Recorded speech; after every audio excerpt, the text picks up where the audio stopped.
Hey, we're live. Hello, everybody, and welcome to another episode of This Week in Real Estate, hosted by yours truly. My name is Ray, and I am a bearded man of real estate. It's the old show's name. Thanks, everyone, for joining us. We're broadcasting live Wednesday, February 19th, 2025, and this is episode 306. What? Let's see. What's the show title today? Show title was funny today. I just can't remember. What's up, Justin? I see Justin, fellow Canadian over there, joining us on Instagram. We are broadcasting on Instagram. I can't display your comment on Instagram, but I can shout you out. Justin.Konikow, Konikow. Y'all go find him on Insta. Good dude there. If you're joining us on YouTube, though, I can actually display your comment, and then I can talk about you, or I can talk about your comment. Matt Lamarche said, hi, USA, USA, USA, number one. There's a lot of patriotism. Olivier said, I vote for Zillow to destroy the industry. That's why we love Canada, right? And for whatever reason, Kim is cheering for Canada. Kim, are you a Canadian? And then Olivier said, you know, if you don't win the hockey game Thursday, you'll look like a full net. It's true. We've beat Canada once. It was a big deal. All right. We got a lot to talk about today. I should also mention that if you're watching on Facebook or LinkedIn, you can comment there, and I can display your comment from there as well. So thanks, everyone, for joining us. We're going to get right to it because we have so much news to cover today. I don't want to miss a thing. And it's I guess, I don't know. It feels kind of like big news, but it's not maybe that big, but it is big. Number one, Zillow. They are back in the news for the second week in a row. And my stream just froze. All right, it's back now. All right, so the DOJ weighs in on Zillow versus Rex appeal. That's right. I'm talking about a little Rex appeal today. It's a stupid joke. Okay, so this has been an ongoing lawsuit. I actually thought it was settled. I didn't realize that it was still going on. That's how long it's been going on.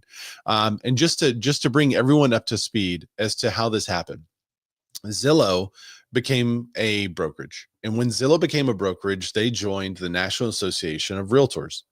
When they joined the National Association of Realtors, they then had to abide by the rules that the National Association of Realtors gave every agent. So I don't know if you know this, guys, but if you are an agent and you have an IDX feed that comes from the MLS, you can't add in for sale by owner homes that are not included in that MLS feed. You have to put those at a separate place on your website. You can still do it. You just have to put it on a separate place on the website. So Zillow created a tab, and the tab said for sale by owner or something like that. And people could tab over and see those homes, or they could see all the other homes coming through on the regular IDX feed from Zillow's MLSs across the country. All right. So when that happened, Rex's business went down the tubes, and Zillow blames that on a conspiracy between Zillow and NAR, because Zillow was worried about the new Rex website system, because it would essentially allow people to list their homes and then to display that home on all these third-party websites, including Zillow, without going through a real estate agent or an MLS. So our stance, and I say our because this is how long it was. Dan was with me in studio when we first read about this. So it was over 2 years ago for sure. But I think it was like 4 years ago where this first started happening. I can find the date in just a second if somebody wants to get a number crunch on that. So when this happened, our stance was, if you build your business based on someone else's business and that other business changes, they should be allowed to change and do what they want to, even if it negatively impacts your business. So ironically, in the Zillow versus Rex lawsuit, my position was more in favor of Zillow, because if you, Rex, built your business on the back of being sure that your stuff was fed to Zillow, and Zillow changed their model or they changed their business and your business went down the tank because of that, then that is your fault for building your business on the back of someone else's business. we used to have really good analogies. I can't think of one off the top of my head, but at the time there were great analogies for this. All right, so they're back in the news because there's a Rex appeal. Last week, the Department of Justice attorney raised concerns about the potential antitrust violations in the ongoing legal battle between Zillow and the now defunct brokerage Rex. At the center of the case, NAR's commingling rule, which prevents MLS and non-MLS listings from appearing together on real estate platforms. Zillow won the lawsuit in 2023, but the DOJ is now urging the Ninth Circuit Court of Appeals to reconsider the ruling. Their argument: the lower court may have failed to address how this rule could unfairly limit competition in the real estate industry. At a hearing in Honolulu, the DOJ, Alice Wang, argued that in the 2023 ruling should be overturned because the court missed key points, basically saying an optional rule could be mandatory in practice. Second, the adoption of the optional rule can itself be a concerted action. And third, the optional rule can serve as an invitation for others to join in the common plan. So Rex argues that Zillow and NAR combined with an anti-competitive scheme. They've always thought that NAR was out to get them because they were trying to let people sell without a real estate agent and sell, quote unquote, for cheaper. At the hearing, Rex's attorney, Ursula, that's a great name for an attorney, Ursula Ungaro, argued that the rule wasn't truly optional. She said that Zillow had no choice if it wanted access to the MLS listings through the IDX. And that was, it's kind of weird hearing them say, and I see some comments saying it was optional. It's optional as in, like, if you want to be a part of the MLS, you have to participate. So if they wanted to get the feeds from the MLS, then they had to segregate they had to have a pure MLS feed, and then they could have anything else on a tab. Zillow rejects those claims of the conspiracy. There was no contractual obligation to carry Rex's listing. Frankly, its principal goal was to help consumers, but it wanted to keep all the listings on its website. So there's no conspiracy to boycott Rex, no effort to harm Rex. So basically that's what they're saying. Look, we didn't have a contractual obligation to carry all of their listings. So Rex even set all this up, but didn't have any agreement with Zillow in the first place. Very interesting. Well, the final decision from the Ninth Circuit is still pending. If the court ultimately rules in favor of Rex and vacates the 2023 decision, the case could be sent back to lower court, reopening the possibility of Zillow facing liability. I felt like this is forever ago.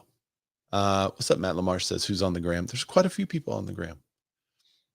I see you guys over there.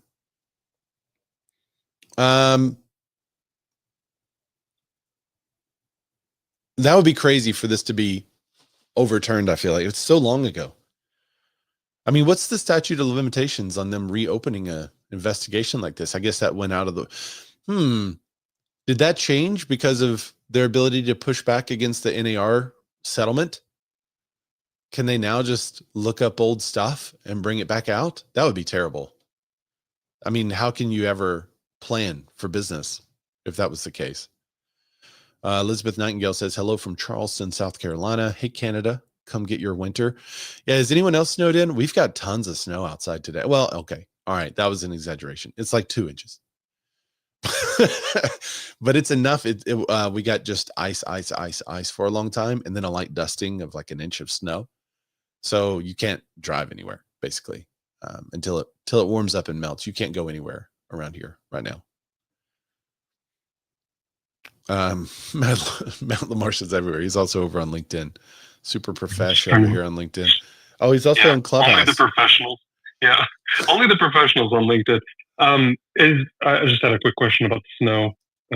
Since we're at the 13th minute of the hour. No.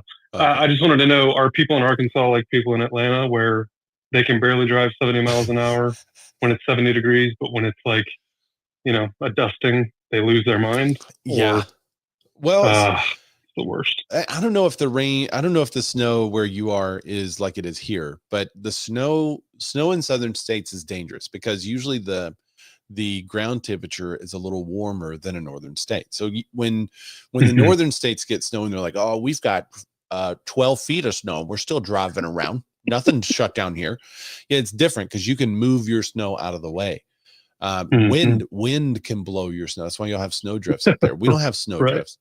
So in the southern states, when it snows here, the snow or sleet hits the ground and melts a little bit. And you think, oh, that's good. It's going to melt away. No, because it refreezes before it has time to melt all the way. So now you have a sheet of ice under any additional snowfall that happens. And if the temperature doesn't get above freezing, you could have a sheet of ice on the road for a long time. So we've even had northern people come to Arkansas and say, oh, okay, I get it.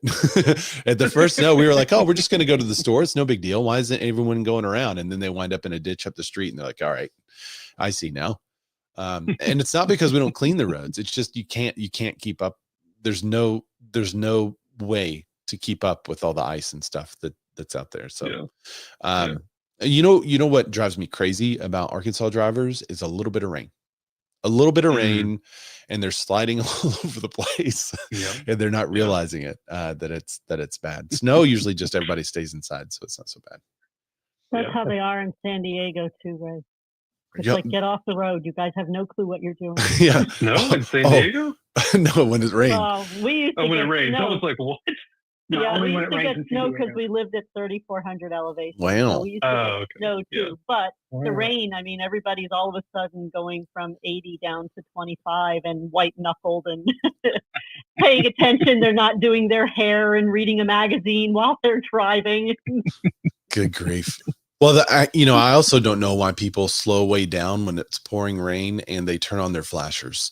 Like, that's the worst. Just drive. Yeah. You can drive fairly normal or get off the road. Yeah. No. Yeah. if you can't handle it, get out of here. Hey, now that Justin Conoco and Olivier are in Clubhouse, I just want to say USA. Justin's rooting for it. No better place to win it than in Boston, guys. Oh man. What I'm a little worried about, to be honest, is if the Americans boo the Canadian national anthem, it's going to get the Canadians kind of revved up like the Americans were at the last one. And I think that could be enough to like get that emotional high. But whenever they do the U.S. national anthem, people are going to be blasting that. So that, I don't know, it could level out, but I'm very curious what the atmosphere is going to be like. It'll be electric. And since there's no more football I'd be surprised. We're fierce, but we're classy. Yeah, but you're talking about hockey fans, man. Yeah, I know. It's true. I grew up in Montreal. There ain't nothing classy about Montreal or Boston when they play each other. So. Yeah, I think it's going to be ugly. But I'm excited for it. I'm excited for the game. It's the best thing that could happen. So much patriotism on all sides. I mean, Trump was right. All right, let's look at another court case.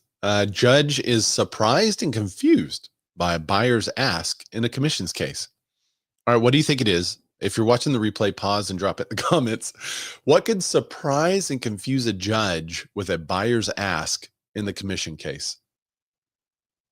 What could it be? What's up, Kevin? Kevin, you're everywhere too. I see you on Instagram and I see you in Clubhouse. Glenda Baker's joining us over on Instagram. Glenda with 2 N's. She's headed to Denver. Nice. All right. Any guesses? No guesses. All right. What could surprise a judge? Let's scroll down. This is on Inman.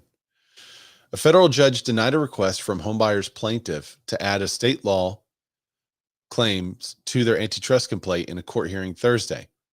Judge LaShonda Hunt of the U.S. District Court of the Northern District of Illinois hearing February 13th for a case known as Batten 1, formerly Leader, Leeder, which originally filed in 2021, seeks class action status. The suit names the National Association of Realtors, Anywhere, Remax, Keller Williams as defendants, and claims the same NAR rules issued that the home seller cases nationwide have resulted in higher prices by buyers in violation of antitrust laws. In December, Batten 1 plaintiffs filed a motion asking to amend their complaint to add 24 new named plaintiffs and 18 new state law claims on top of the 40 such claims that still stand. This is at least in part because the federal court in Missouri granted final approval for the settlements for home seller claims and defendants last year, and prevented sellers who's also bought homes from suing as buyers over the same challenged rules, drastically cutting down the number of class members that should any buyer commission suit receive class action status. Those settlements are currently on appeal. The state law claims are also particularly pertinent to cases in which home buyers, rather than home sellers, are making antitrust claims because as indirect purchasers of a buyer brokerage services, buyers are not allowed to sue under federal antitrust laws, but may sue under state antitrust laws. Did y'all know that? I didn't know that. The state law claims are, I'm going to read this again. State law claims are particularly pertinent to the cases in which home buyers rather than home sellers are making antitrust claims because as indirect purchasers of buyer brokerage services, buyers are not allowed to sue under the federal antitrust laws, but may sue under the state laws. I had no idea. Still a Thursday hearing, Hunt said that she was a little surprised and confused by the plaintiff's request. I expected new plaintiffs who could step in because there was a question about the scope of the releases and that are now on appeal. What I did not expect was a slew of new claims. She noted the previous judge handling the case, Andrea Wood, had set a schedule for the case into June. The pleadings are set and we have a schedule. Class cert motions are due in 4 months. So I just don't understand why all of these new claims are coming up now and were not raised at the time the amended complaint was filed in July of 2022. I mean, I understand why they're coming up now. Do you guys understand why they're coming up now? Because it's in the news. But they need $80. Yeah. They want the $80. So their attorney wants the $1 million and they want their $80. But it's been in the news. So that's why. Plaintiff's attorney Randall P. Ewing Jr. of Corey and Tillery told Hunt that the new additional claims under the antitrust and consumer protection laws were identified over the last year and have been filed in other similar buyer commission suit by the same law firm. So it was to mainly align it. Interesting. He had the plaintiffs were collecting transaction level data from multiple listing services that they weren't sure if their experts would be able to process the data by class certification by the deadline in June. I want to know, how are they calculating this? How are they calculating that people that offered, because now the data is gone. How are they calculating people that offered commission versus didn't offer commission, what those home sales were? How do they take into account the uniqueness? It's all the same problems that the first lawsuit had, that the attorneys for NAR were terrible at bringing up and terrible at proving to the jury. And they focused so much on, well, those are independent contractors, that they just totally failed to see what was happening in front of them.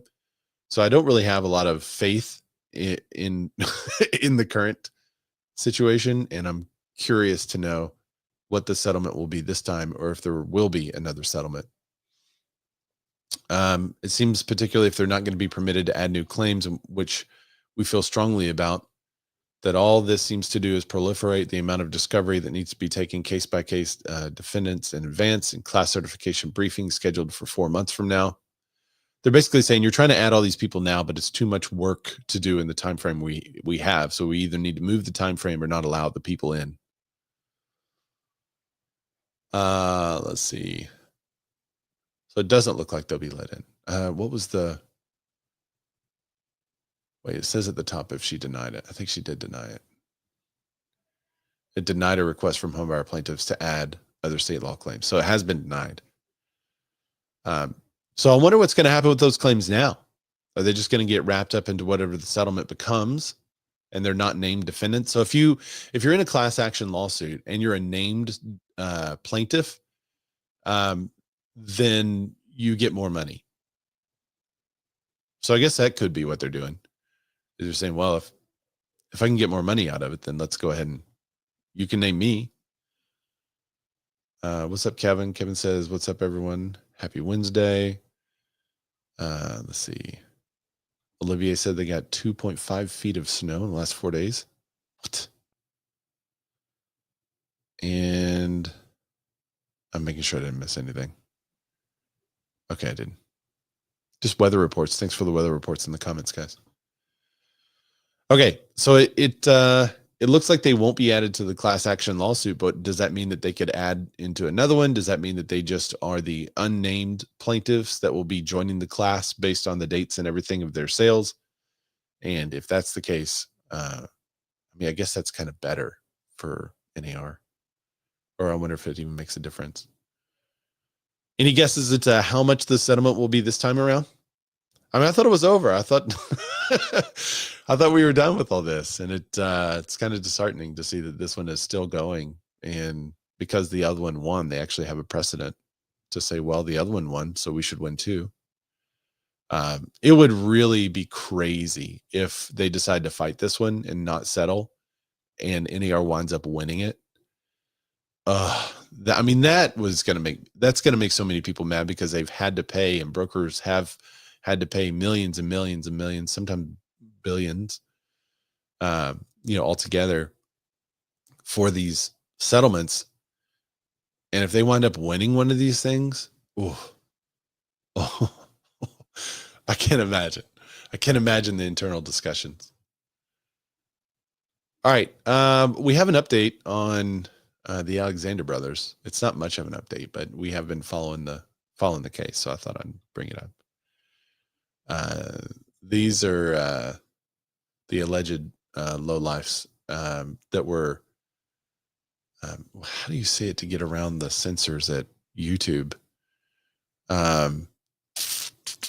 Assaulting women, I guess, maybe. That's the best way to say it, to get around the YouTube censors. Lawyers bail on Alexander brothers inside lawsuit after non-payment. So they lost their attorneys. The lawyers who had been representing Tall and Orrin Alexander in a lawsuit with Side have cut their ties with the brothers after they failed to pay outstanding balances for the lawyers' services and court documents. That's interesting. Their lawyers also said the brothers' incarceration made it difficult to receive information from them, making representation unreasonably difficult. It appears that Miami-based attorney Todd Rep Friedman has also been added to the case. I wonder what the attorneys are really thinking inside, because you can't just come out and say, "Woof, glad I got out of that one." But I just wonder what they're feeling like after the videos came out a couple of weeks ago. If I was a defense attorney, I would find it very difficult to defend someone who I know 100% is guilty. And I'm not saying they are. I'm just saying theoretically, allegedly, if someone is 100% guilty, like if you're a defense attorney and your guy was like, actually, I did commit the murder, so how are we going to work around this? That would be as a defense attorney, I would find that incredibly difficult because, I'm too high justice, I guess. I don't know. It would just, how do you do that? If you're a defense attorney, slide into the DMs and tell me how do you continue to defend someone that is caught on video that comes out during your trial? Don't you want to just quit and be like, man? But you can't, because you have fiduciary duty, or I guess it's called a fiduciary duty to your client, to try to do what you can to get them off or to get them a lesser charge. Meanwhile, you're like, wow, this is a real dirtbag, and I wish they would get the full sentence. That's tough. Super tough. Side also filed an amended complaint claiming the Alexanders failed to make payment to the firm of $1.6 million. The firm is seeking more than $4 million in damages against the brothers. Let's see. Luxury brokers alongside their brother Alon are currently being held in Brooklyn's Metropolitan Detention Center, where they will await their trial until January of 2026. So they're in jail for a year just awaiting the trial. Wild. All right, so there's the update on that one. We also have a NAR update. Unveiling the digital evolution of Realtor Magazine media. That's right. The way you access industry news and insights is evolving. That's why NAR is delivering expert-driven real estate content in dynamic digital formats that align with how you work and read. February marks the final print edition of Realtor magazine, but you can continue to turn to Realtor magazine media online as your source for staying informed, connected, and equipped for success. All right, no more print editions. Do you guys read the print editions? Are you going to keep the final print edition of Realtor magazine? Maybe I'm the only one, but I read the print editions. I go online every week to realtor.magazine and try to find news for us for the show. And I don't like it as much. I like getting the magazine and sitting down with a cup of coffee and flipping through the magazine. Kevin says, I love the print. Yeah. So Ray. Yeah. Before this is Mike. Mike, tell everybody where you're from. Southern California, Chino Hills. So before I was in real estate, this most recent bout, I was a magazine publisher for 23 years. And when it was a good business, it was a great business. And then the internet happened and everybody stopped buying magazines. So, and we tried every possible way to conserve or keep our cash cow of advertisers, but it was impossible. There's no way to do it. So, but ironically, I'm actually launching a local magazine for my community here that's going to mail to about 11,000 people. Print? Yeah, print. Are you crazy? So, can't you see it's a digital evolution? I am crazy. So we'll see. And actually, I looked up the first magazine I ever did was actually this time of year in 1995. So on the 30th anniversary. Wow. So see how much money I can burn. Yeah, that's the real deal. I mean, there are a ton of local magazines. I read some of them here. We just got to be in one. Oh man, I can't show you the thing that we got, but it's fun. We're all we took a group photo, a team photo, and we all have like different pieces of media and stuff. It's kind of fun. So on the print, this is a great point, Mike. I know the world changed, and I know for magazines that people used to pay, $1 a day or $5 a month or $1, whatever it was. For those print lovers, I could understand how if that is your main method of delivery and you're not covering the cost of that delivery, that you stop. But NAR, I mean, we're paying hundreds, thousands of dollars a year. And to get 12 little magazines, I mean, I know they're trying to cut costs because, the lawsuits. I guess that's what they're doing. They say it's an evolution in how people read and consume media, but I think that was like 5 years ago. The evolution has not happened now. You're 5 years late on the evolution.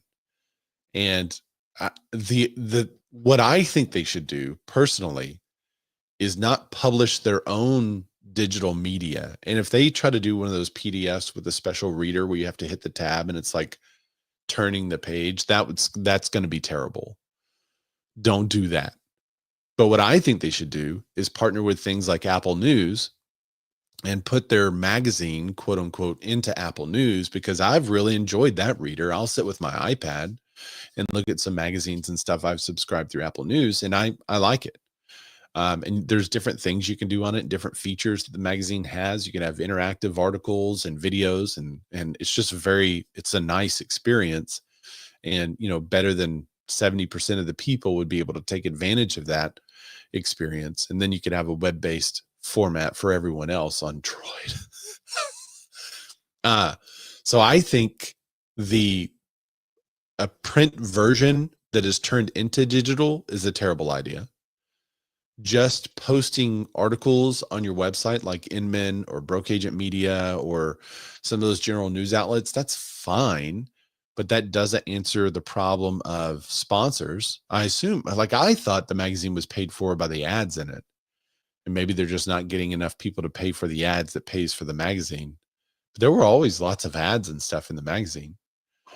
So I'm not sure what the new is going to look like. Let's see. They have a popular radio show and podcast.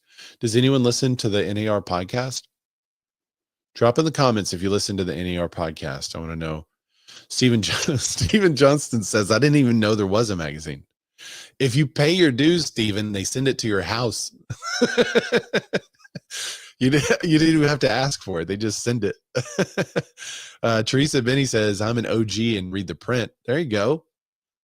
Matt LaMarche, he says, I love it too. Even look for the advertisers too, but I'm weird.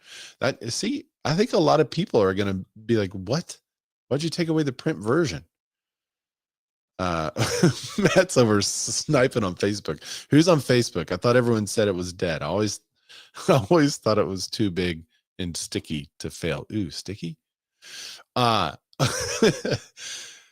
right. Let me see if there's the magazine also launched 2 long-running NAR programs that celebrate member achievements, such as Good Neighbor Awards and 30 Under 30. Future focus. All right, in 2024, the team produced more than 500 pieces of business content. Going forward, Realtor Magazine Media will be laser focused on delivering impactful content while continuing to adapt and innovate to reach readers where they are and to support them in their business. So what's it look like? The magazine will not only double down on content to help members close deals, but will deliver on the association's new NAR News First strategy. Is that NAR News, or is that National Association of Realtors possessive News First? Like, will they talk about the tariffs, like what we talk about on this show, or will it be the industry stuff? Which is it, Elena? Elena? Yeah, I think it's Elena. All right, so Realtor Magazine Media. So NAR.com, NAR.realtor/magazine. They already have kind of a new look. This is the new look. It's a little better look. They are featuring their drive with NAR using Realtor safety. And then here's their articles. It's not that much different. They have several articles that say February 18th, but I think they were previously published and just posted in this new format at that time. All right, digital editions. Let's see what digital editions looks like. Let's go to this one. All right. This is not. All right, you see this format? All right, so for the audio listeners, let me try to explain. If this is how they do this digital edition, I'm not going to be a huge fan, to be honest. Why is a digital edition is just one more thing in my email that is going to get lost? Yeah. Like I'm not. If I start scrolling and it's too many words, then I just delete. Yeah. So, but that's me. But interestingly, yesterday I ran into somebody who I did not realize was in my farm area. And I said, oh, so you get my postcards? And she said, well, I'm not getting them. So I'm guessing she's just outside my farm area. But she said, well, I hardly get any mail because everybody's paying bills online. And she says, I hardly get any mail. I would love to get mail from you. Yeah. When the market zigs, I like to zag. And when people stop mailing stuff, I want to be the first in the mailbox. So they do have, so for the audio listeners, there is like a page turning type of view, but it's more like just a PDF where they're showing 2 open pages side by side. So is it Hazine? Is it like Hazine, like a flip book? No, it's not quite. It doesn't have the. I'm glad it doesn't have the flip animation. It doesn't have the flip animations that some of those others have, and I don't prefer those. So that's good for me. It does have a PDF version that you could download, and you can make it full screen. Let's go back to the home. It's got issues. Let's see, on the web. It's not, so it is not, if this is what they do, it is not a Inman Broke Agent Media style. It is a magazine style production, and they have the same ads and stuff in there. But then they have this little, I don't know what this is. Why does it go to on the web? It's a weird page format that's every now and then that's like a half digital, half not digital page format. I don't know what. It's got little QR codes in there, I guess, for the advertisers. I don't love that. It's a better experience if you're looking at the PDF than if you're looking at the web version. That's for sure. And you can look at a 1-page or 2-page layout. It is definitely a better experience if you're looking at the page by page version. I really hope they put this in something like Apple News, because if they could put this in Apple News, I think that's going to be great. And I actually would read it probably more often if it was like that. So go to realtor.magazine. That is where the new site will be. And they have magazine and podcasts, newsletters and handouts, and create and AE experience. I don't know what that is. All right. So that is the it's industry news. Let me delete some of these so I can make sure that I'm sharing the right thing for the next story. This was an interesting post. How much is it to buy luxury homes in each state? This article is on Broke Agent Media. Let me display that so you guys can see it too. All right, so the price tag on luxury homes in 2025 in New York, the 10 most expensive states for luxury. New York, average luxury home price is $5.49 million. The income needed is $1.16 million a year. Hawaii 5.2, Wyoming 4.2, Massachusetts 4.1. Actually, the Wyoming one was kind of surprising for me. Is that like Jackson Hole or something? California 4 million, Connecticut 3.6, Montana 3.5, Colorado. See, that's also surprising for me there too. I figured it would be more affordable. Colorado 3.34, Rhode Island 3, Utah 2.92. So those are the most expensive states for luxury homes, talking about their average luxury home prices in those states. Here are the least expensive states for luxury homes. West Virginia, $750. Iowa, $750. Indiana, $776. Mississippi, $795. Kentucky, $850. Ohio, $848. Nebraska, $975. Louisiana, $895. Kansas, some people call it Kansas, $950, or Missouri, $925. And then they have the middle 30, so you guys can find your own state on there. Let's see, where's that Georgia? A lot of you are in Georgia. 1.3 million. What'd you say, Matt? Are you saying Kansas? What is the what are you talking? What is that? Kansas. It's Kansas. Kansas. So geography teachers my entire life were lying to me. What? I'm so confused. Well, Arkansas was first. Arkansas. So Arkansas became a state first, and we pronounced it Arkansas. And then Kansas came along and said, "Oh, is it Arkansas?" No, it's Kansas because we were first. Okay. Yeah. That was not in my Georgia geography class. Everyone knows that in Kansas up there. They're just lying to you. Arkansas is from French. They came down the Mississippi, and that's why it's Arkansas. I think it's Kansas was the Americanized version. I think it's French and Indian. Yeah, I think it was an Indian word that the French said. So that's where it got it. But we did become a state first. So that's why it's Kansas up there. Let's see. Arkansas is 965. Alabama is $1 million. I think that seems high for Arkansas, to be honest. I guess it also includes probably Northwest Arkansas. That's a little more expensive than Central Arkansas.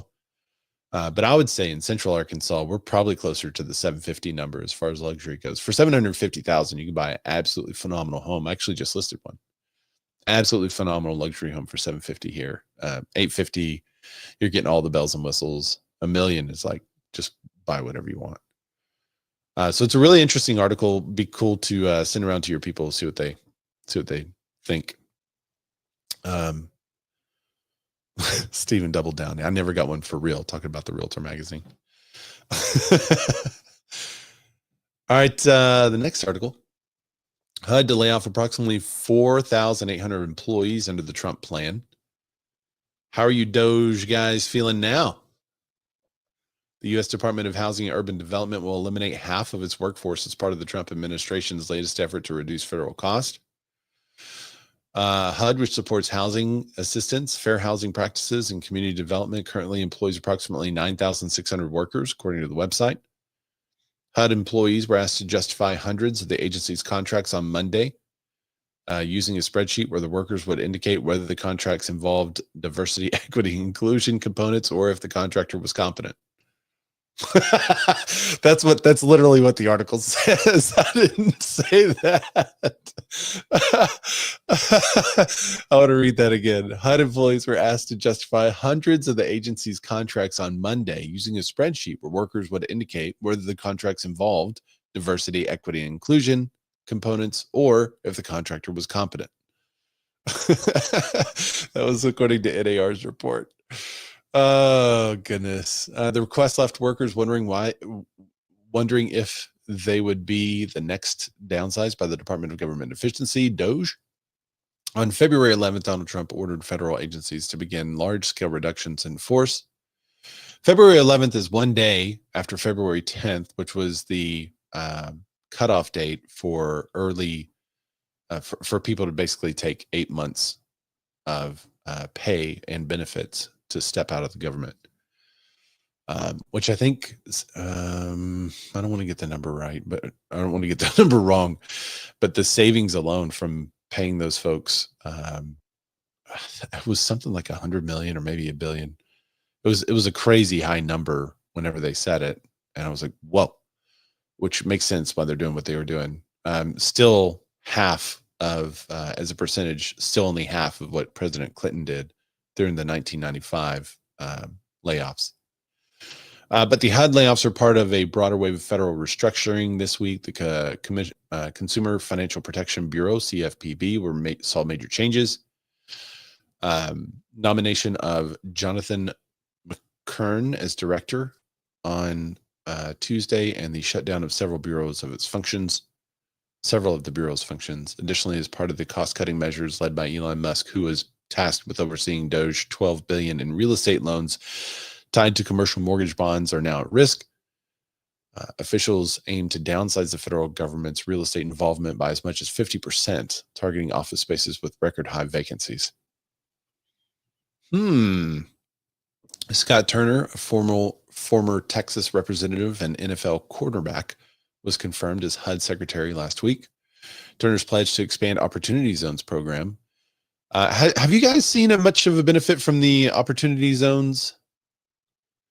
Do you have people that are searching out Opportunity Zones developments? Whenever it first came out, we were getting a lot of calls on it. People were wondering where the Opportunity Zones were and what they could do there. But I really haven't had that much interest lately. So I think one of the places that's about a half an hour from me, Coatesville, has that, and it's basically a big cleanup project. They're bringing the railroad from Philly out to Coatesville and doing a whole revitalization in the entire area.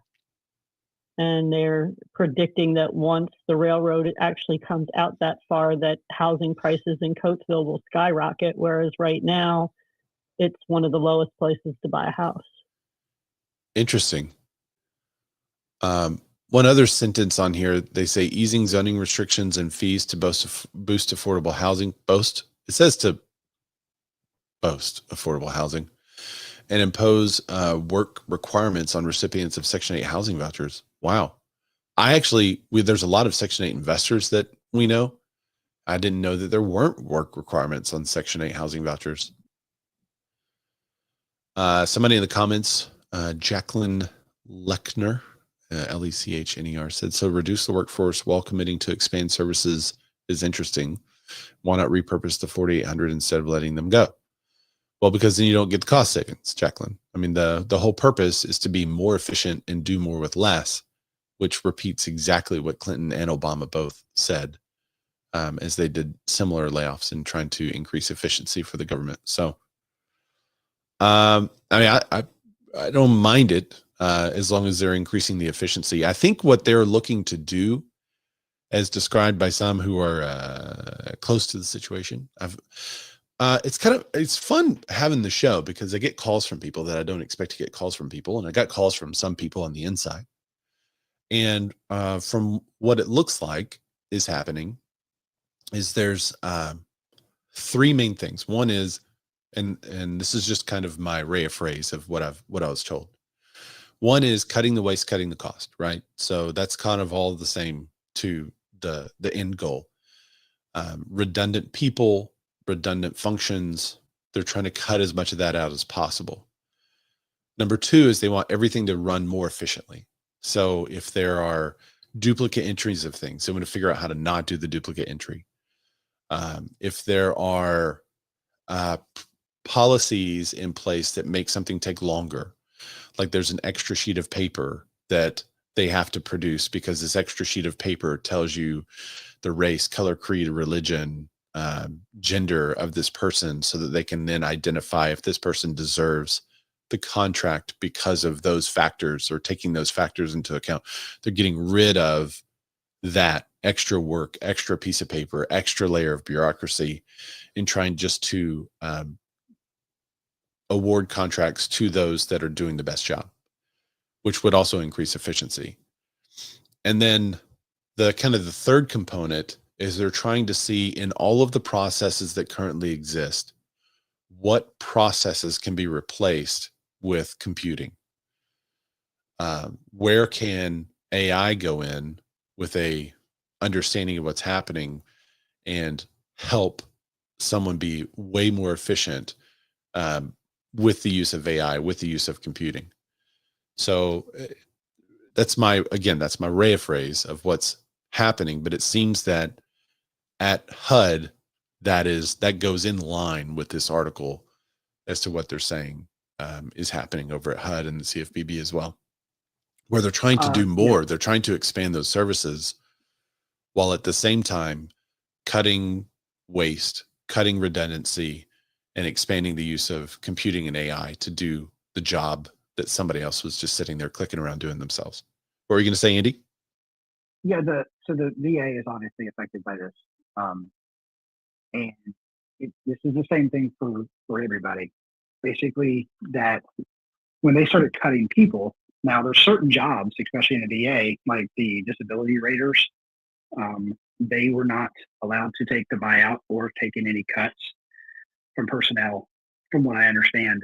And then on the medical side, obviously, because we're short almost all of those jobs in the loan admin, loan processing, the disability side, and the medical side, we're pretty short on all the staff, all around for all of those. But some of them, they would not allow to take the buyouts.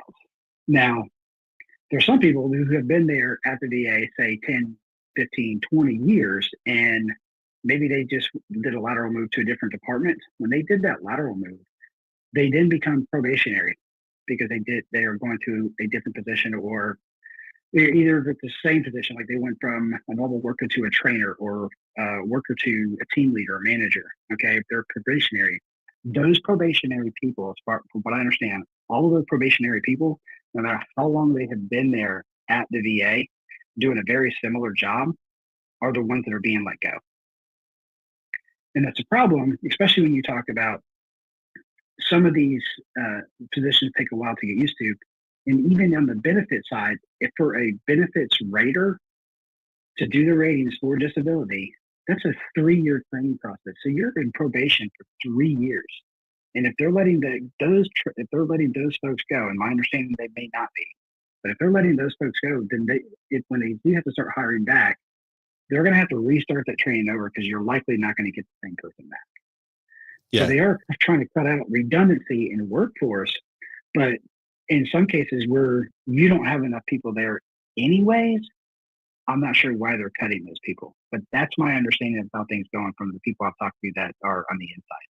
And it's scary because there's people that have been there for years, if not decades, and they're concerned about their jobs. Sure. And you're going to lose that knowledge base, right? You're going to lose a deep amount of knowledge if you're letting go of those people that have been there 10, 20 years and they were in probationary period because they went to a slightly different department and they're under probation just because of that lateral move.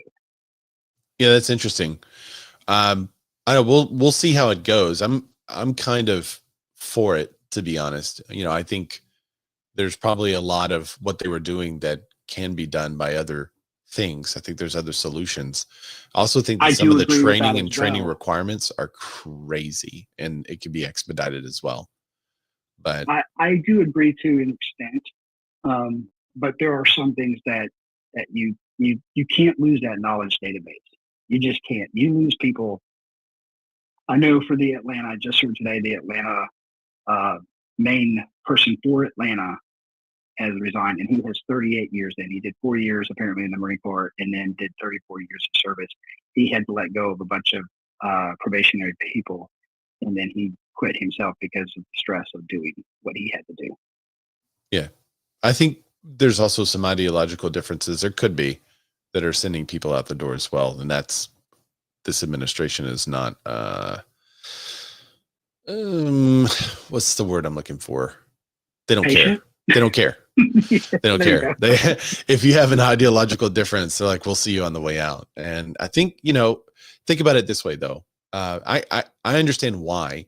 Do I agree with it? Not necessarily. I wish they would be a little more patient with people that disagree with them and try to kind of bring them into the fold. I wish. But I also remember his first term, and it was just full of lawsuits and backstabbing and people that said that they could be trusted, not being trusted, and lying. And so I can also understand why they're being pretty harsh with it, saying, okay, you don't agree with this ideologically, we'll see you later. We'll find someone else. So it's going to get worse before it gets better. Better.com. It's going to get worse before it gets better. I had a joke I posted. Nobody, you know, my Twitter feed is trash. So don't even, but I posted a joke on there that the better.com CEO has been hired to help Doge with layoffs and has set up a Zoom call for 200,000 federal employees for Monday. I thought it was hilarious, but I don't think anyone else did. Because people didn't get the joke. If you're just tuning in, better.com literally did a Zoom call to fire a ton of their people. And he said, if you're on this Zoom call, you're one of the unlucky ones that's been let go. And the people in the background were like, what? No. So I'm just thinking, like, he was then let go as CEO and then rehired as CEO, which is wild. Like, how many times does he send out Zoom invites and people are like, I'm not going? Because they don't want to get let go via Zoom. Sorry, I'm crying because I'm just thinking about being in that company. And they're like, hey, will you join this Zoom call Monday? No, not a chance. Anyway, I think there's a lot of the workforce that they're trying to keep that do have that experience. But if someone has an ideological difference, even with tons of experience, they're just like, don't let the door hit you on the way out, which again, I wish they would be a little bit different with that, but I can understand from all the backstabbing in the past why they would be so harsh and kind of cut and dry about it all. It makes sense if you think about what happened previously. But we'll see. We'll see if you know, a big question I have is, what about rule development RD? Because, you know, we call them to set contract days and we're like, hey, how many days are you out? And I remember when people were buying a lot of houses and they would say, we're 50 days out. We can't process. If you do a contract right now, you need to put the closing 50 days out. And that was a big deal.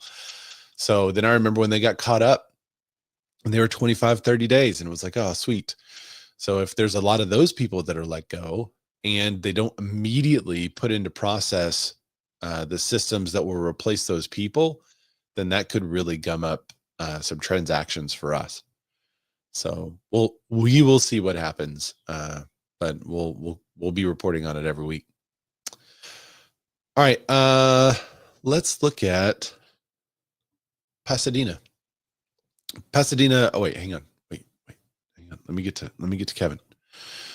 Kevin says the consequences will be significant. Many people will be left without stable income. While the impact may not be immediately visible, it's likely that we'll see ripple effects that could disrupt. It would disrupt. Is that the end or is that cutoff? Yes and no. Everything. Disrupt everything. Gotcha. I agree, and I don't want it to sound like I'm saying, well, the amount of people doesn't really matter. I understand that it matters to them, but in the grand scope of the economy, I think it will be good. Less government spending equals less inflation. So if the government is cutting spending, cutting cost, then prices on stuff will stop going up. I don't know if it's going to go down, but prices on stuff will stop going up, and that inflation will be tamped down. So now things will become more affordable to everyone. If energy costs are reduced, if red tape is cut for housing, then that will help us to increase inventory, which will help housing costs go down. That will help houses be a little less expensive to build. So, you'll have builders that'll come in and undercut the current competition saying, hey, we can build this house cheaper. Why isn't anyone doing this less expensive and lowering their prices? I talked to 2 builders this week that they're doing that. They can see what's happening with home prices, material prices, labor prices down the road. And we could potentially save some money on this, and we'll just be passing it to the consumer, and they'll be listing these homes less than other homes in the area, that other builders that are just refusing to drop their price. So yes and no. I understand the federal workforce, but I also think that many of them could find opportunities elsewhere because of what could happen with our economy. So we'll see. I'm a Milton Friedman fan. And I think too, Ray, when you look at the overall numbers, it's the numbers are minute compared to the number of people that the government employs. Yeah. And, we've been in these situations before where the numbers get blown out of proportion and everything gets blown out of proportion. And, some of the things that were discussed in a class today was talking about Washington, D.C. and how, something like 4,000 people are getting laid off and blah, blah, blah, and they're moving. Well, they always move this time of year because this is when they get their new orders of which base they're going to be at or which country they have to go to because they're all military. It's normal, but that's not what they're saying. Well, so you bring up a good point. I mean, Clinton cut way more people than Trump has cut so far. And Clinton was the recipient of one of the greatest economies in our nation's history. 2 years into his admin, there was a wave with the Contract of America, Newt Gingrich, the Republicans that took office. And he had bipartisan support to cut government spending and government operations and to basically try to shrink the size of the government that he did not have in his first 2 years. And so that's why in his first 2 years, he set up a national review to try to find the inefficiencies, but couldn't do anything about it because his own people were against him. When the Contract with America happened and the government cut spending, they cut employees, then suddenly, and again, Clinton cut way more employees than what Trump has cut so far. We'll see if he catches up. But even as a percentage, if Trump cut the same number, it's still a lower percentage because there's so many more people now working in the government than there were when Clinton did it. But it should spur on the economy. And there was a DC real estate agent who I follow on Instagram, and I cannot remember his name. I need to go back and find it. But he did a really great interview on CNBC yesterday or today, talking about the DC market because, and it's on, let me just go there because of this. DC, oh wait, where'd it go? Just hang on, back. DC housing market crash, the truth behind the viral X panic. So the doomsday prophets on X are again forecasting the worst And this time they're announcing an imminent crash for DC housing market in particular. The Darth Powell account is one of the more notorious alarmist post-housing market. And according to one of his most recent tweets, DC is seeing a significant increase in inventory, presumably in response to recent layoffs by the new administration's Department of Government Efficiency. And they have a screenshot of all these coming soon properties in DC, you know, 2.7, 2.4, 700, 800. And he says the wildest stuff is happening near Washington, D.C. Here is Arlington, VA. Everything is being put on the market. Enter Logan Matashami, the lead analyst for HousingWire, who's been sharing the data we all need to counter Chicken Little forecast with actual data. Logan Matashami says in the DC housing market, despite media speculation about the surge of inventory due to federal job cuts, the data does not support this claim. According to the data from Altos Research, inventory levels in DC Metro remain close to COVID-era lows. So even if there was an increase in supply, it would still be low historically. He said, remember one thing, active inventory is all that matters. NER data, historically between 2 and 2.5 million. 2007 had 4 million. 2025, 1.15 million. So we are still at a historical low for inventory. Even if this inventory doubled, we would still be at a low. It would still be lower than what we need to satisfy the current demand. Tim Bartlett said, I think this is the guy spreading the DC rumors. Okay. Well, I don't know what that is. No one wants to debate me live in the massive surge of inventory that happened in DC housing market. He's asking people to debate him. So listing data is basically normal for this time, which is exactly what Terry was saying. The DC Metro specifically is normal for this time of year. Price cuts are also moderate. They're not even as high as they were in 2022. That's interesting. And then the DC Metro recent properties with recent price reductions is about the same as well. So it's bollocks. So if you listened to the mainstream media, now is a good time to question your news outlets. Because if you were thinking, oh man, the DC market is in turmoil because of all the layoffs that's happening because of DOJ, you were mistaken. And the data does not support it. And you should question the news outlet that you heard it from personally.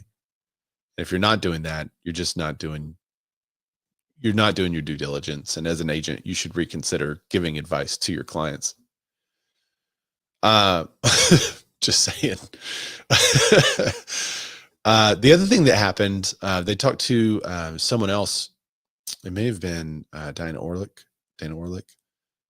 or it could have been another agent. But they were talking about DC agents who are saying there's actually more people now moving into the DC Metro because they want to get close to what's happening and be involved in what's happening through DOJ and through the expansion of the use of AI and some of the other things that the administration is doing.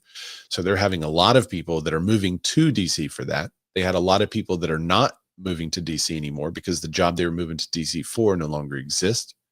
And they have some people that are saying, well, I don't really know what's going to happen in my job, so I'm just going to stay where I am because they have really good rates and they're just going to sit tight and see what happens. So all of these factors combined are basically making it normal. All right, Pasadena. The Pasadena ADU program. There you go, sharing and Sharon. Pasadena ADU program offers a second shot at affordable housing. The city of Pasadena, California has introduced the second round for its Pasadena Second Unit ADU program, which offers homeowners financial incentives to build affordable rental units on their properties. Through the Pasadena Second Unit ADU program. They should really PSU ADU. We're just going to call it PSU ADU. Homeowners can receive up to $225,000 in 3-year construction loans to finance the design, permits, and overall construction of new accessory dwelling units, or quote, granny flats. The funds may also be used to rehab and bring unpermitted granny flats or illegal ADU conversion a garage or back house up to code. Granny flats are self-contained units that share the same lot as a primary dwelling. The units have long provided affordable housing options for extended family members and adult children. Let's see. In the wake of the recent Los Angeles fires, left many residents across Pasadena near Eaton Canyon and the San Gabriel Mountains without homes. Legal changes implemented within the last year have also made it easier to utilize ADUs. So I guess would be curious to know if this could get wrapped up in the rebuild, if they're going to streamline this red tape.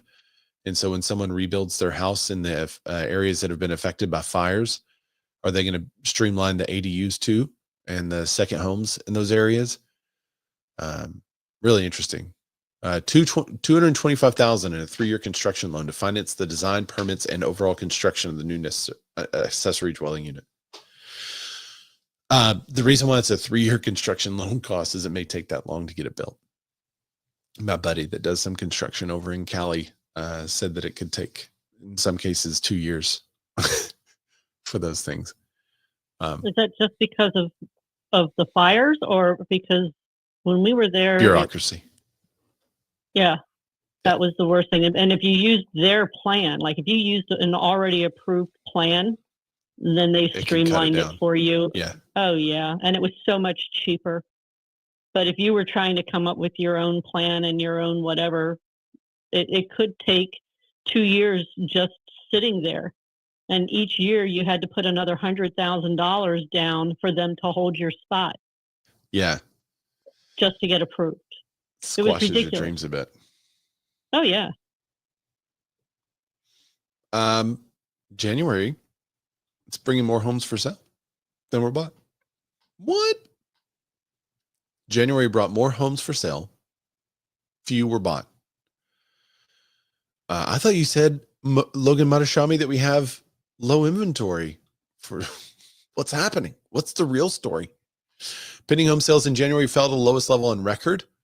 Aside from the start of the pandy, they dropped 4.2% month over month. That's the largest decline on a seasonally adjusted basis since August 2023, and 6.3% year over year. Redfin records date back to 2012, unless otherwise noted. So actual pending home sales are down. Active listings hit the highest level since June of 2020.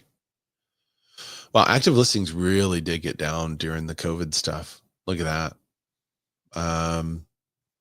Active listings are currently at 1.79 million. And at the lowest point of the pandy, which was this, 1.43. Yeah. Lowest point of the pandy was January 2022 was 1.43 million units. 2012 was the highest inventory that Redfin has recorded at 2 million. I said 2000. I didn't mean that. 2 million, 2.7 million, basically. Double? Is that double? Just a million more than we have now. Was in 2012. And that felt like a real strong buyer's market in 2012. Housing supply listings are increasing for a few key reasons. Mortgage lock-in effect. Homes are lingering on the market. Demand is slowing. Demand is slowing in part due to high rates. Mortgage rates hit the 8-month high. Deals are falling through. Yeah. Are you guys seeing deals fall through? Drop in the comments. And then economic uncertainty, tariffs, reductions in the federal workforce, return to office mandates. Yeah. So less people are buying currently. All right, let's look at this report. We haven't shared one of Lance Lambert's reports ever, I think, on the show. So I like his stuff. I get his emails. Austin and Atlanta boast appropriately supplied lot inventory. LA and Seattle face significantly undersupplied lot inventory. So we all want new builds, but you can't have new builds if you don't have lots. A new analysis by Zonda, ZONDA, finds that home builder lot supply loosened in 14 of the 30 major metros.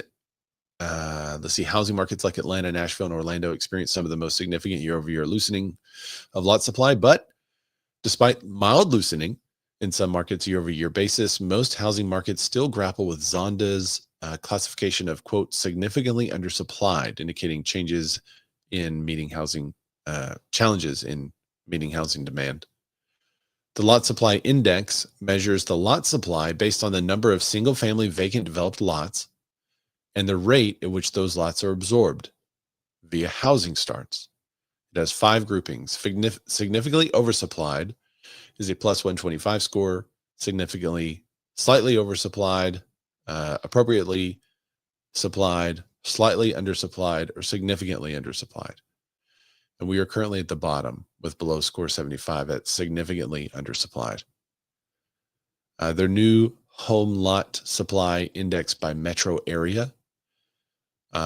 So Austin has a 94, Atlanta has an 89, Dallas has an 85. Those are all 3 appropriately supplied. San Antonio comes in at slightly undersupplied, 79.8.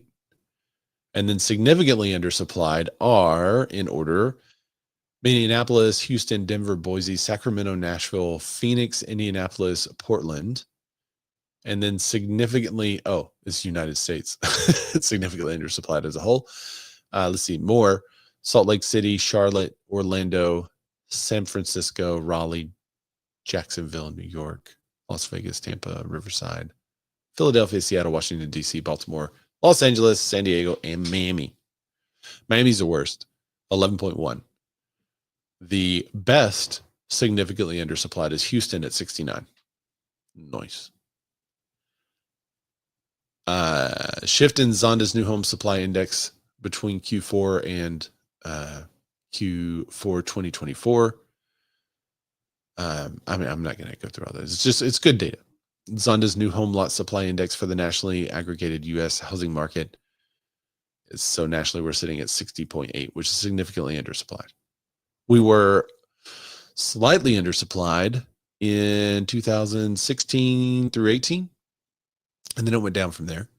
Appropriately supplied was 2015 to 16. So there you go. We need lots. You're not going to get houses unless we get lots. So this could be good news for developers. What's it worth appraisal? Scap said, yes, deals are falling through because of me. He's admitting it. That's terrible. Oh my goodness.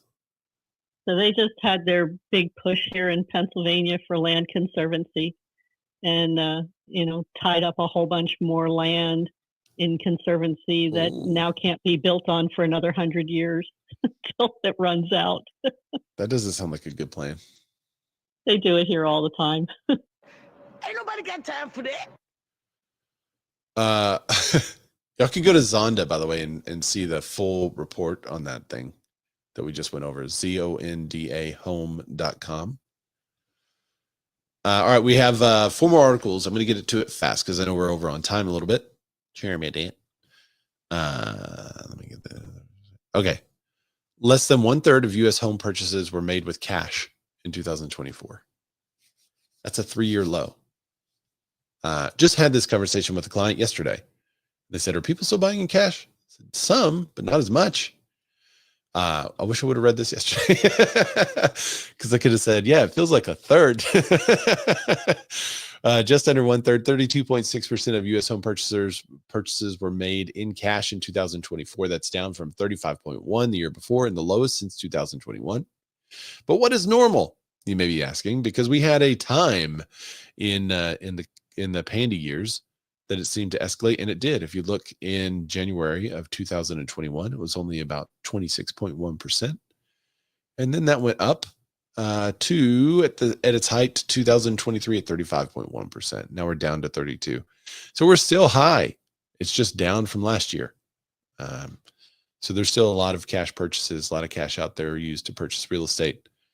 What is normal? This graph's kind of all over the place, but in 2014 was 30. In 2016 was 26.9, 28.2. So it seems like hovering around 30 is fairly normal, and we are currently at 32. So we're a little higher than normal. We'll see if that line just goes drastically down because of everyone's credit and debt. I don't know. but we have been talking about that a lot. All cash home purchases dropped to the lowest level in a decade.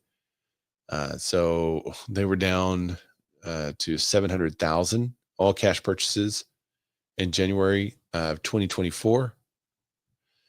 That matches 2014. And then it looks like a kind of a real crooked M with its peak on the second hump of January 2021. And that at its peak, it was 1 million. 1 million homes sold, all cash. Now it's 700,000.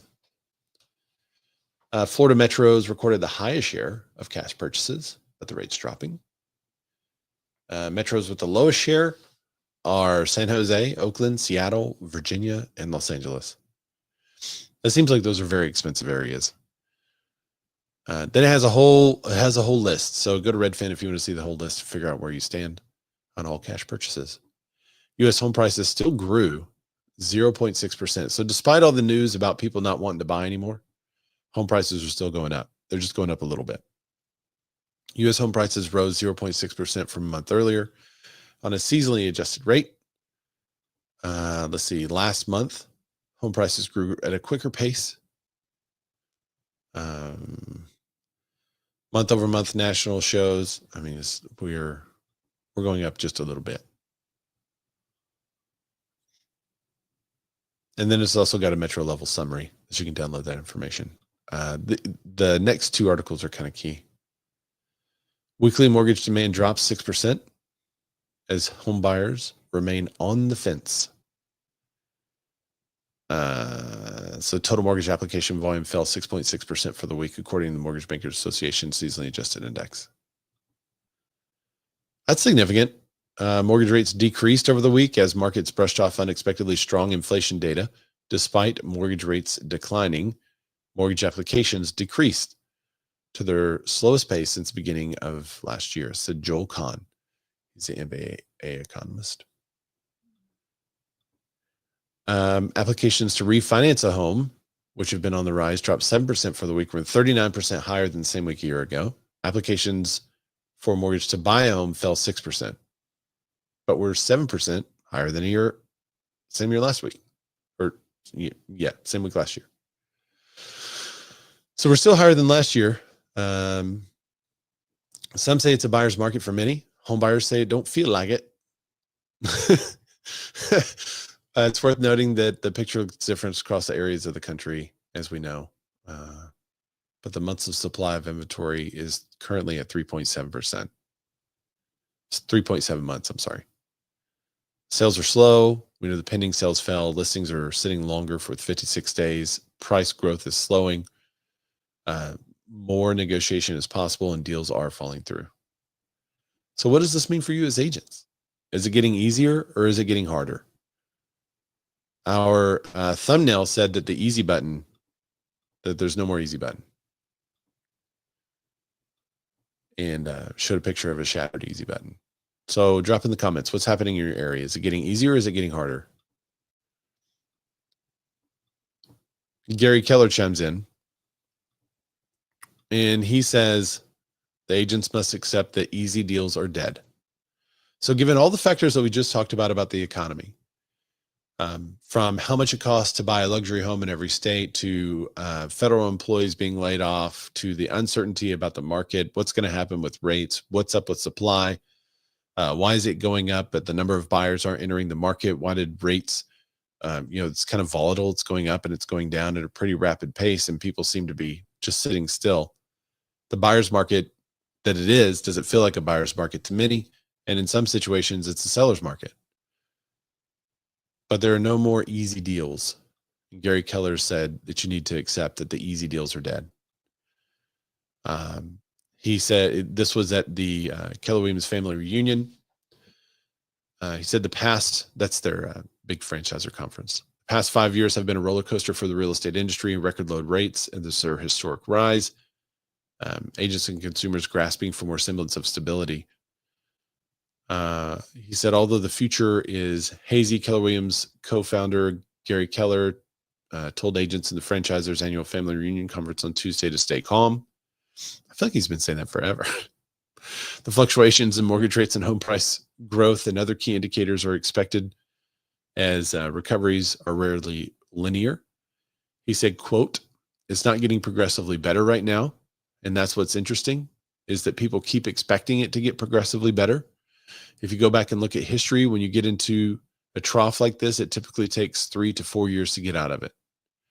So if you were hoping we were going to kind of come out on stage and go, "It's over, it's all back, the deals are back," that's not true, he added. My guess is that we have at least 2 more years this year and next year.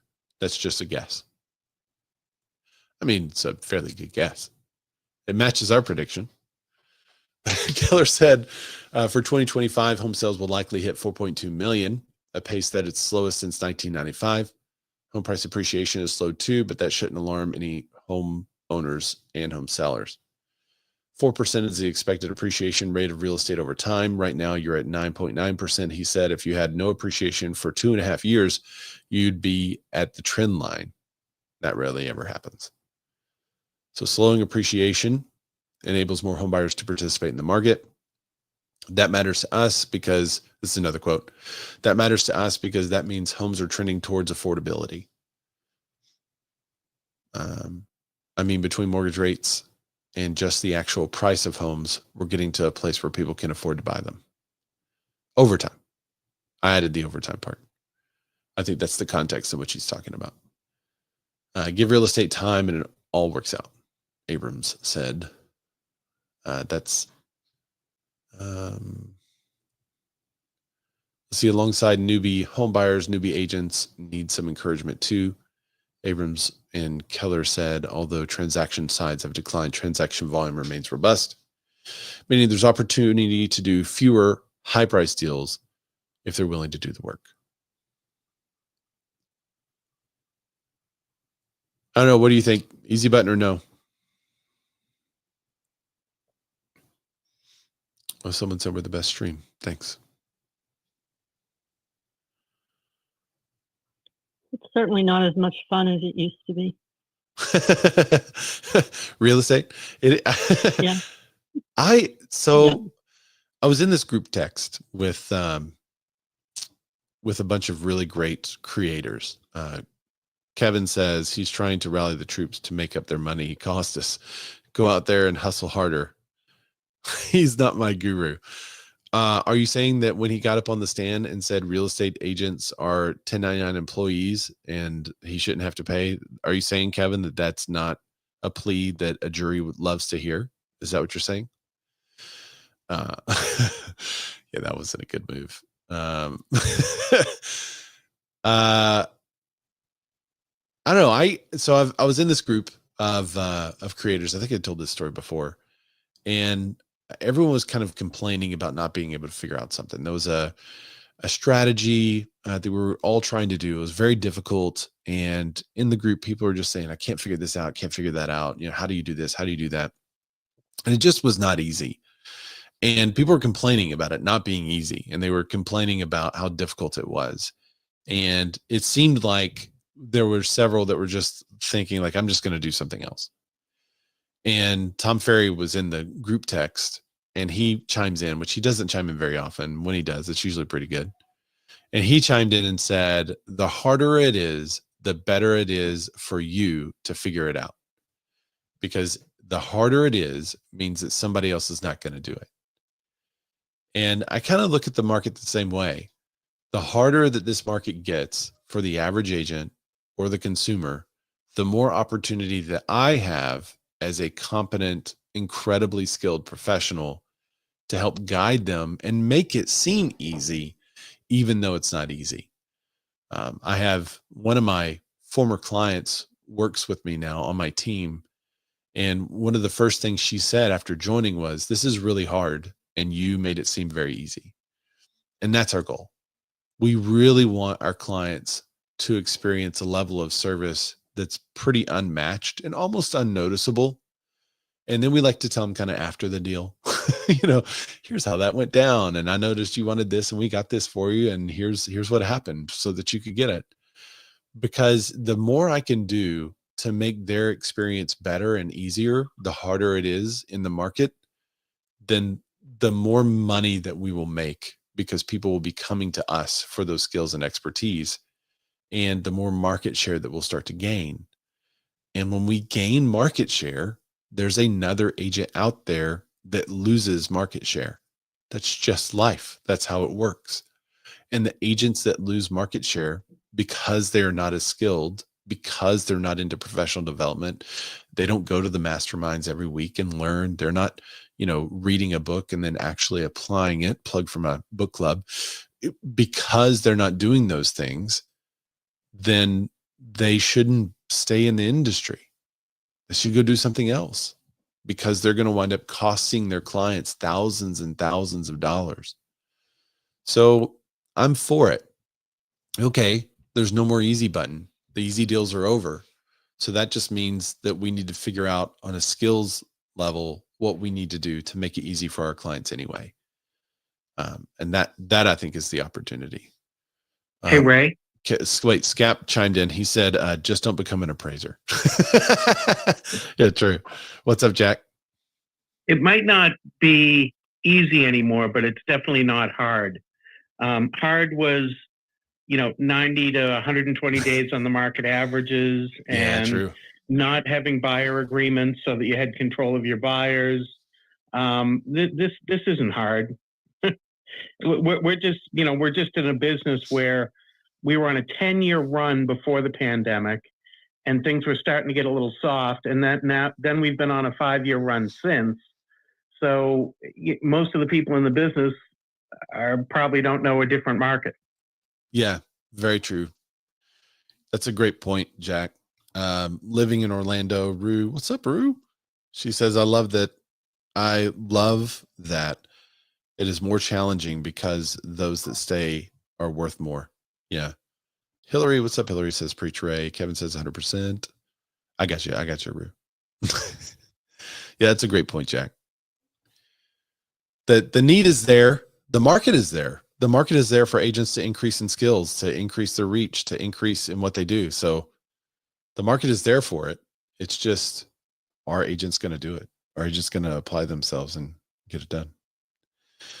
Well, thank you guys for listening to the show. Thanks so much on the Clubhouse for you guys participating. I love that. And all the commenters from around. I mean, even on LinkedIn, we had comments today from LinkedIn, YouTube. No Twitch commenters. I'm waiting on it. Your Twitch comment will display here. Matt, you want to jump over on Twitch? And even on Instagram.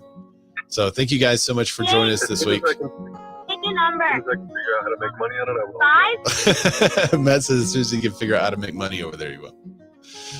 Well, thank you guys for joining us. We'll see you next week. Kevin, he says SOI has been huge for us. Past clients are winners. That's true. Be looking for a survey to go out on my Instagram. It's Razorback, RAYZORBACK, RAYZORBACK. It's going to be a listener survey. Even if this is the first time you've ever listened to the show, I'd love for you to go through that survey real fast. I don't have it yet. Hopefully by the end of today or tomorrow, I'll have it out there. I'll send it out to everybody. But we're going to use that for some feedback to see about doing some stuff on the show in the future. So thanks everybody for joining. I'll see y'all next week.